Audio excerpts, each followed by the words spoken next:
I was watching my neighbor's house for a few days while he went on a hiking trip in Oregon. He lived alone on a quiet cul-de-sac at the edge of a forested area, one of those neighborhoods that's peaceful, but a little too quiet at night. The first night was uneventful. I fed his cat, watered the plants, and curled up on his couch watching old horror movies, because of course I did. Before heading to bed, I checked the front and back doors, both locked. I even double-checked the sliding glass door in the kitchen. All good. I stayed in the guest bedroom. It had this weird setup, one small window facing the backyard and a massive antique mirror directly across from the bed. I've always hated sleeping across from mirrors. Something about catching your own reflection out of the corner of your eye. It just feels wrong. Still, I got into bed, phone in hand, and started scrolling.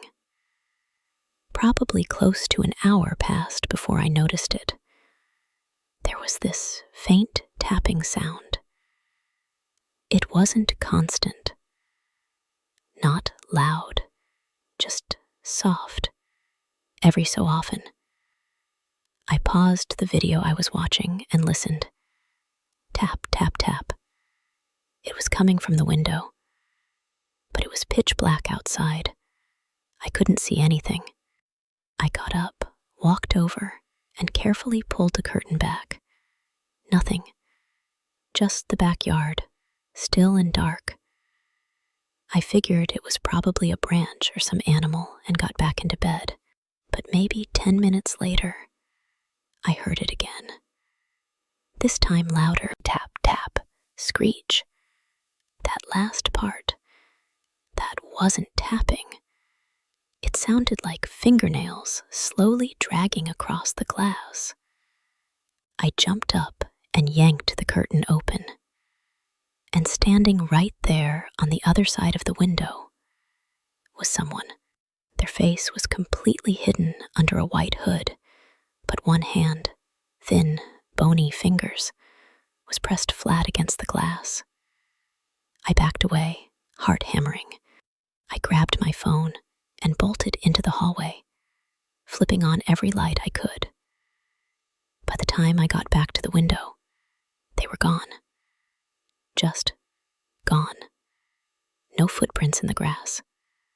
No movement. Even the cat was still sleeping like nothing had happened. I locked myself in the bedroom and didn't sleep a second that night. The next morning, I checked the security camera feed. There was one aimed at the backyard. At exactly 2:16 a.m., the moment I saw that figure, the motion sensor went off. But in the footage, there was no one there. Just the faint sound of tapping.